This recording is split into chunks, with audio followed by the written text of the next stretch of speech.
Hola, ¿cómo están? Les damos la bienvenida a una nueva edición de Los Otros Libros, programa dedicado no solo a los libros, sino a los autores de UDEM, la editorial de la Universidad Nacional de Mar del Plata. Hoy tenemos el gusto de recibir a Gerardo Portela, que es el autor de El Sindicato de Empleados de Comercio Mar del Plata, Zona Atlántica, una historia de unidad en la diversidad y en el cambio. ¿Cómo estás, Gerardo? ¿Qué tal? Buenas tardes, encantado. Es un libro de historia, hay cronología, vas recorriendo diferentes décadas del sindicato o usás esta historia para ingresar en debates que tienen que ver con la actividad gremial.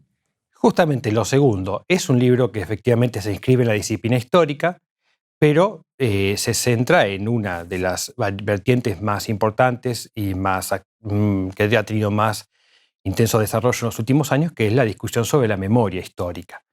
En realidad, más que un libro de historia tradicional que hace hincapié en una cronología ordenada y detallada, es un libro que expone una serie de testimonios centrados fundamentalmente en algunos nodos, en algunos problemas, algunos históricos y algunos más recientes referidos a la vida institucional sindical. Es decir, no se centra en el relato lineal, sino más bien fundamentalmente en discutir desde una mirada desde el presente algunos puntos que han sido históricas luchas de los sindicatos. Debe ser el Sindicato de Empleados de Comercio de Mar del Plata uno de los sindicatos con más afiliados o al menos con más representados. ¿Ha sido siempre así? ¿Ha habido siempre muchos empleados de comercio en la ciudad? Bueno, por supuesto que sí, de la mano desde ya de la expansión de los comercios.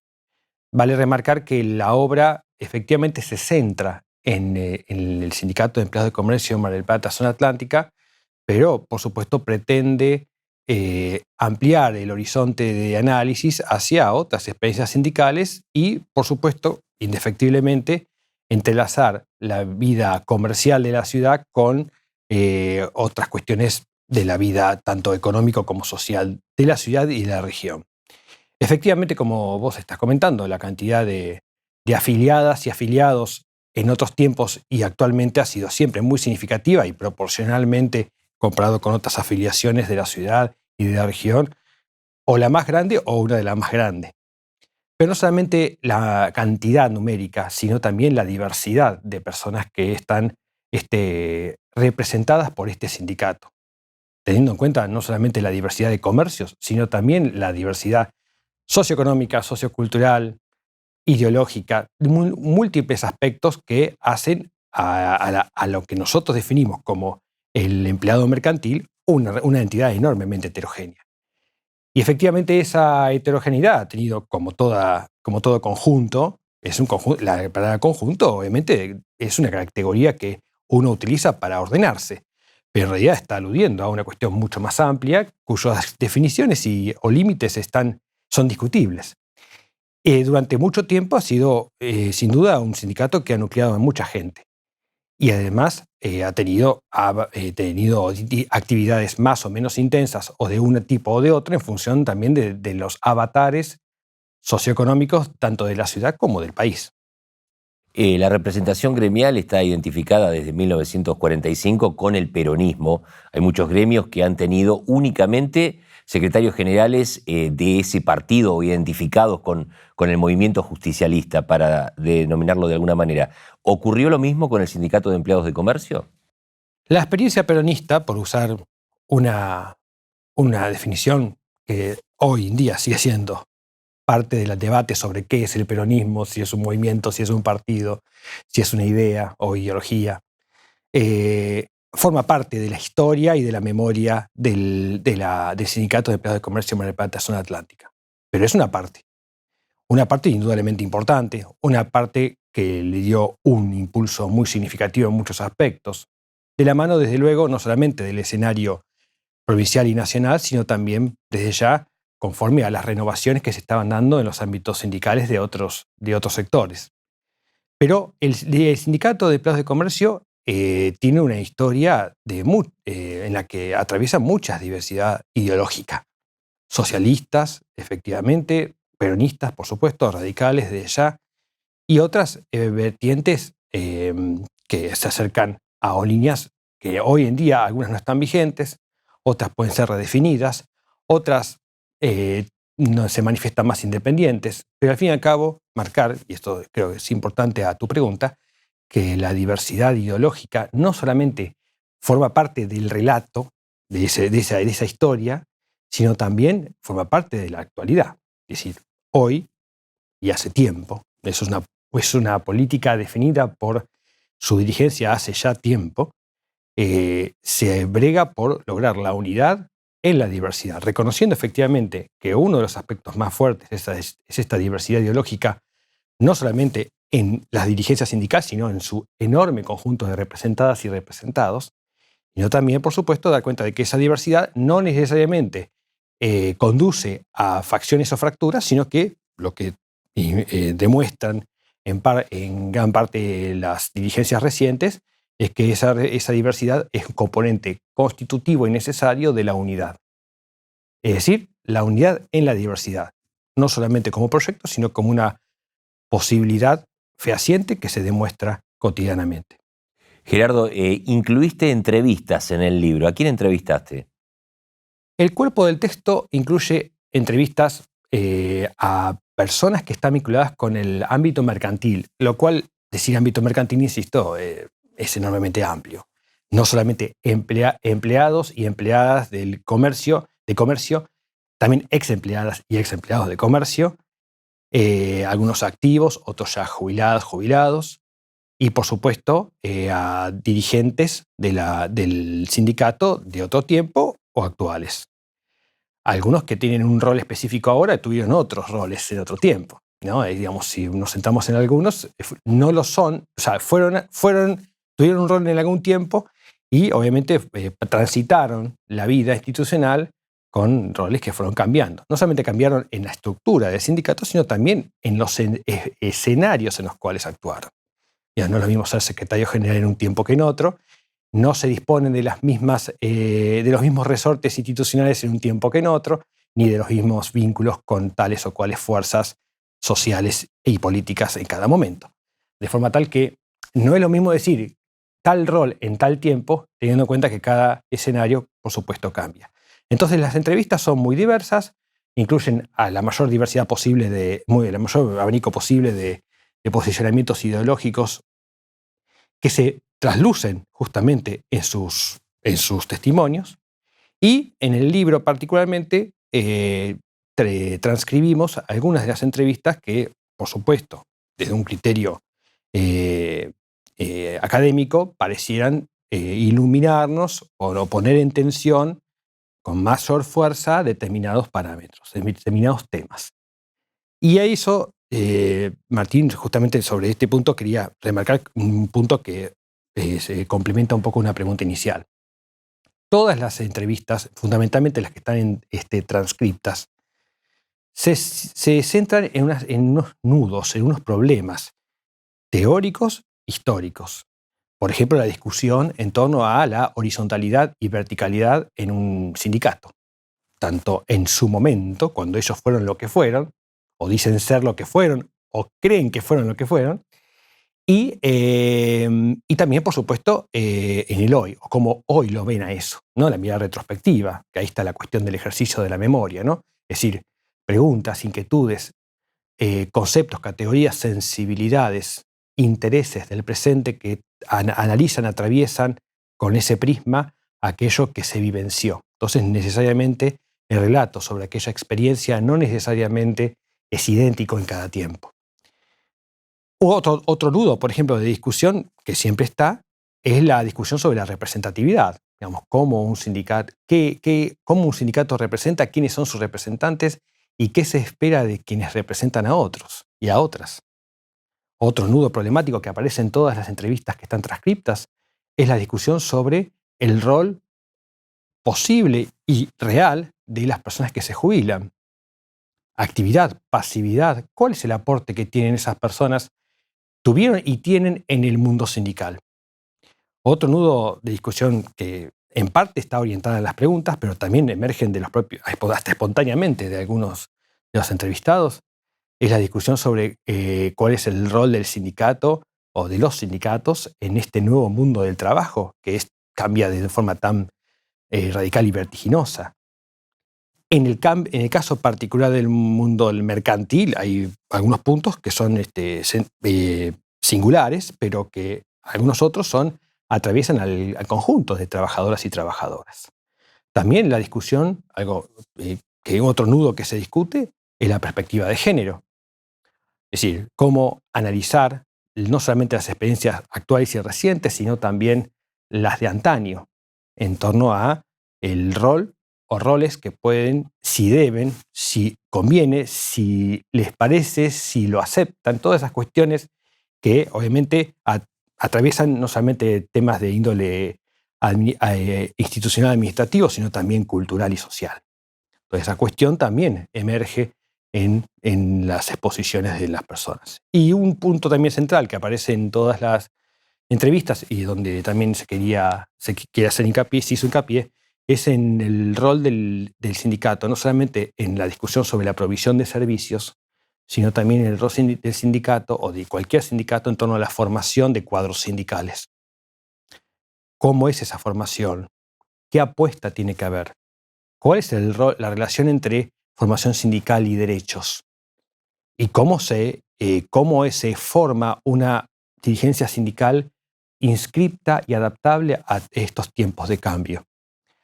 Por cierto, vale remarcar que esta obra se inscribe en un convenio muy importante del año 2018 que firma la universidad con el Sindicato de Empleados de Comercio de Mar del Plata Zona Atlántica, de las cuales una de sus principales realizaciones, sin duda, es la Universidad Popular de las Trabajadoras y Trabajadores de Mar del Plata Zona Atlántica, que efectivamente entre las tantas labores que encamina está la formación de cuadros sindicales con una perspectiva renovada, transformadora y, por supuesto, adaptable al escenario cambiante. Gerardo, estás hablando de capacitación, de formación. Obviamente que hay una vocación también de integrar un sindicato y de cumplir una función dentro de ese sindicato. Pero ¿qué ocurre con el dirigente gremial cuando tiene que volver, porque son todos empleados de comercio, cuando tiene que volver a su tarea? ¿Por qué no ha sido reelecto o por qué ha quedado afuera de una lista? ¿Está preparado para eso? Bueno, una de las temáticas que no ha sido preguntada, pero sí emerge con fuerza, es esta cuestión de el cambio de la actividad. Digamos, la persona que está vinculada con el sindicato va y vuelve, o tiene un rol y después tiene otro. Y, por supuesto, cómo vincular la visibilidad de ese sindicato en el lugar de trabajo. Y eso es un tema muy interesante por la discusión y la diversidad de posiciones que hay. Insisto con esta cuestión. El libro no muestra una interpretación lineal o final, por supuesto no lo es, nunca puede serlo nunca en un libro de historia. Pero sí muestra tensiones. A veces emergen más interrogantes que certezas. En parte, obviamente, es una expectativa que se tiene en el ámbito académico, pero también es la voluntad de este libro, que el libro en parte es académico y también en parte es de divulgación. Digo esto porque es un texto que se está pensado para que sea leído no solamente por ámbito académico, también, por supuesto, por referentes y personas que están vinculadas a este sindicato y a cualquier otro sindicato. Porque, en definitiva, la idea es tensionar, desafiar, exponer preguntas que pueden autorresponderse o pueden ser promotoras de nuevas discusiones.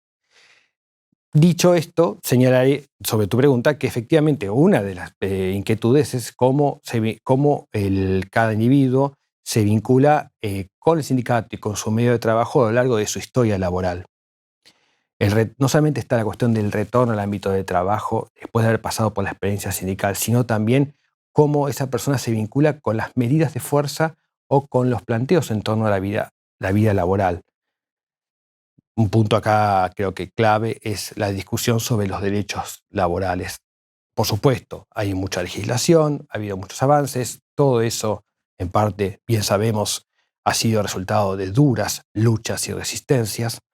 En este trabajo, justamente, los entrevistados hacen mucho hincapié no solamente en aquellas experiencias, sino también en cómo, estando en los ámbitos de trabajo, siendo parte del sindicato, o ya no, o aún no, efectivamente tienen una responsabilidad, tienen una acción concreta que de alguna manera contribuye a las decisiones tomadas y encaminadas y coordinadas por el sindicato.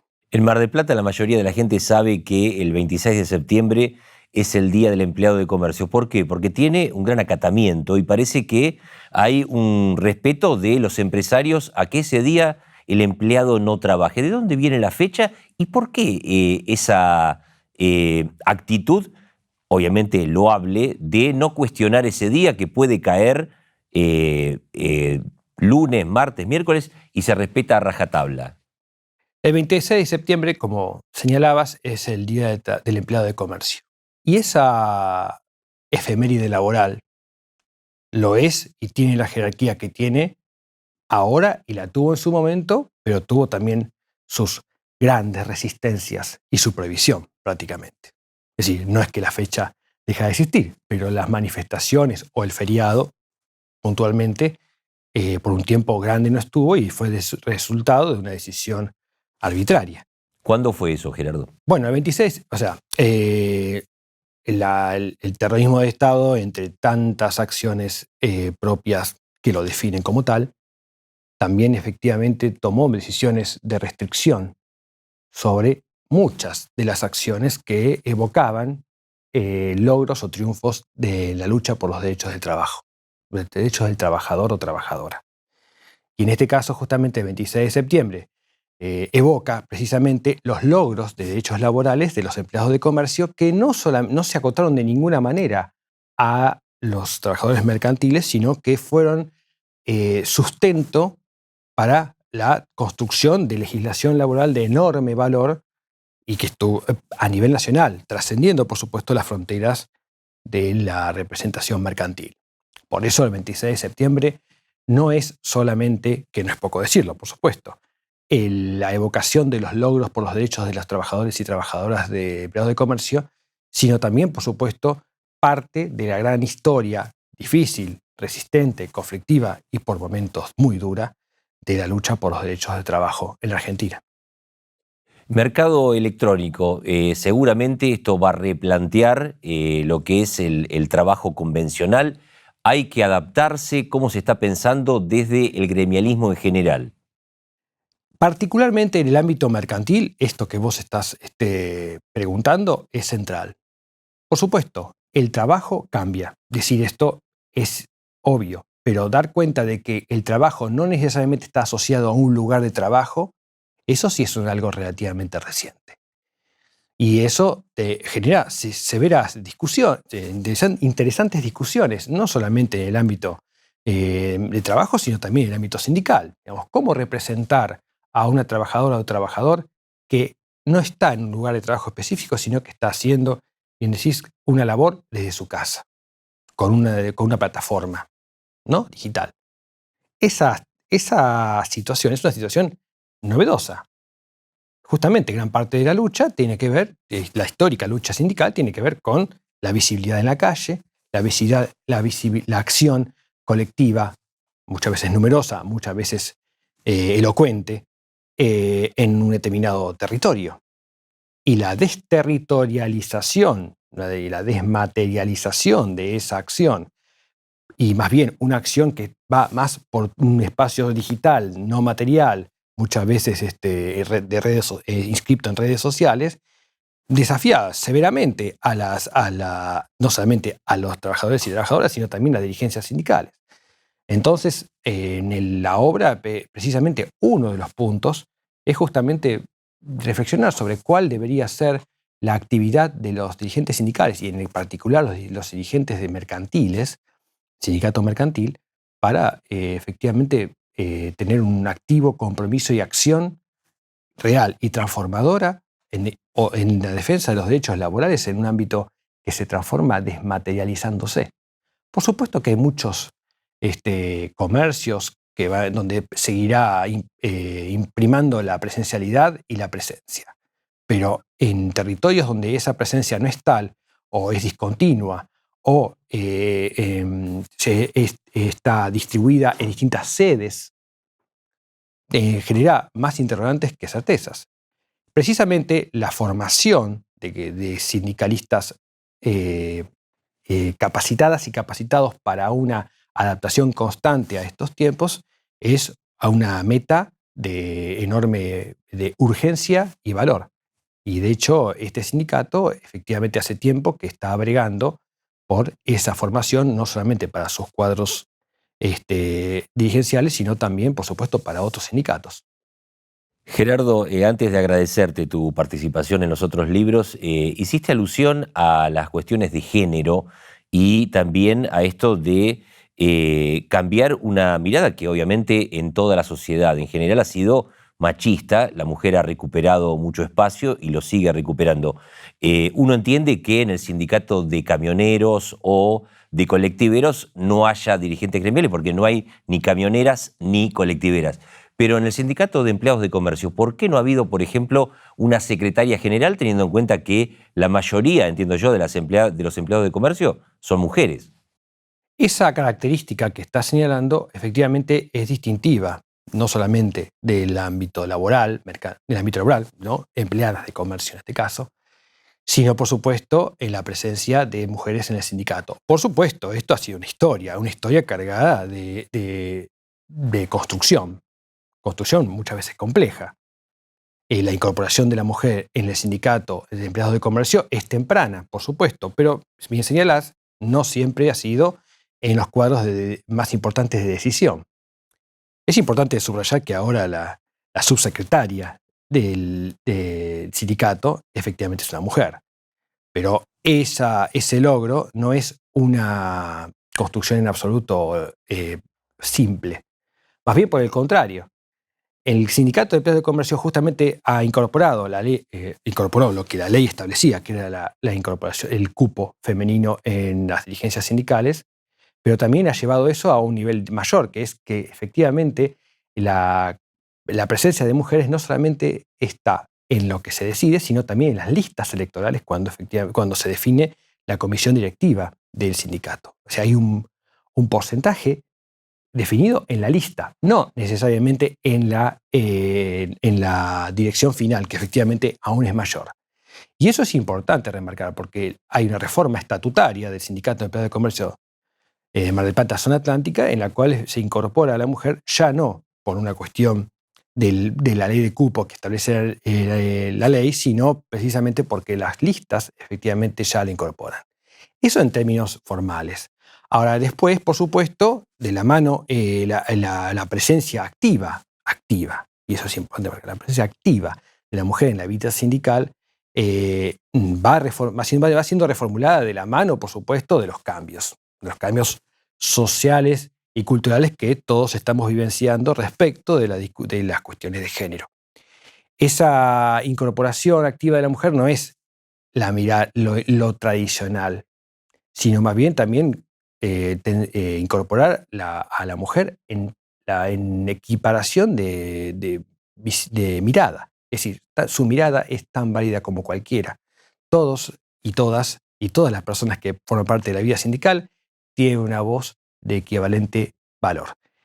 Efectivamente, esto es un punto que quería remarcar. Acá la idea del sindicato es marcar la unidad en la diversidad, pero también remarcar la discusión constante interna en el ámbito de la vida sindical para que la democracia sindical efectivamente sea algo construido y alimentado.